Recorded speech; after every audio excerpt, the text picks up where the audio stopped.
سلامونه درانو ملګرو، په دې هیله چې روغ به وئ. شهسوار خان لکه څه چې تاسو ته معلومه ده تبلیغ ته تللی دی او د څو ورځې یو ویډیو په سوشل میډیا باندې فیسبوک پیج باندې اپلوډ کړی دی. ویلي و چې زه بیا بیرته راځم خپل سندرو ویلو ته او تبلیغ پرېږدم، خو نننۍ ویډیو کې بیا بیرته ویلي دي چې نه، پښتنو زما له خبرو څخه غلط خوند اخیستی او زه غواړم چې بیرته بیا تبلیغ ته لاړ شم. تاسو زما له خبرو څخه غلط خوند مه اخلئ. راځئ چې واورو چې دا ځل یې څه ویلي دي. چې برای کرم زما خبرو ته غلط مطلب مه ورکوئ، زما خبرو ته غلطه شیشه مه ښایئ. زما د ټولو خبرو مطلب دا و، دین په اول نمبر باندې، دنیا په دویم نمبر باندې ده. د دین محنت په زه اول کوم، د تبلیغ محنت په زه اول کوم. دا نبی صلی الله علیه وسلم محنت دی. څوک چې د تبلیغ محنت نه انکار کوي، څوک چې د تبلیغ محنت نه کوي، یا کافر دی، مشرک دی.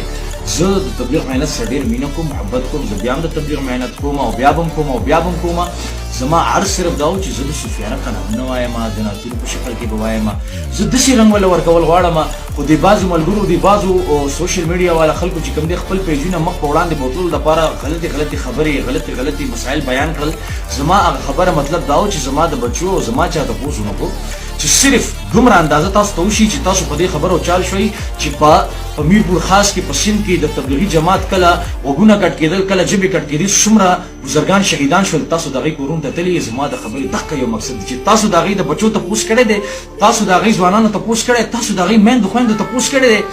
زما په خپل ځان باندې بلیم ځکه ولګولو چې تاسو روچت شئ، او زما خپل ځان ځکه ټارګېټ کو چې تاسو ته دومره اندازه وشي که نه چې هغه مرونه او هغه تبلیغ محنت والو تاسو د هغوی اړه پوښتنه ونه کړه، تاسو د هغوی میندو خویندو تپوس ونه کړو. صرف کیمرې مو راغستې وي، ای مورې ستا بچی مړ دی، ای مورې ستا زوی مړ دی، په دې جړاګانې فریادونه. هغه کورونو ته لاړ شئ، هغه پل چې کوم دی، هغه زمونږ نسل چې کوم دی، ولې هغه د نبي صلی الله علیه وسلم په امت کې نه دی.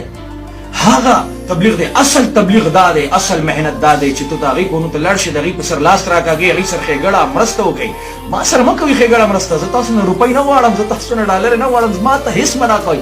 ما ته صرف دعا کوئ چې زما د وجې الله رب العزت ډېرو خلکو ته هدایت خور کړي. السلام علیکم ورحمة الله وبرکاته.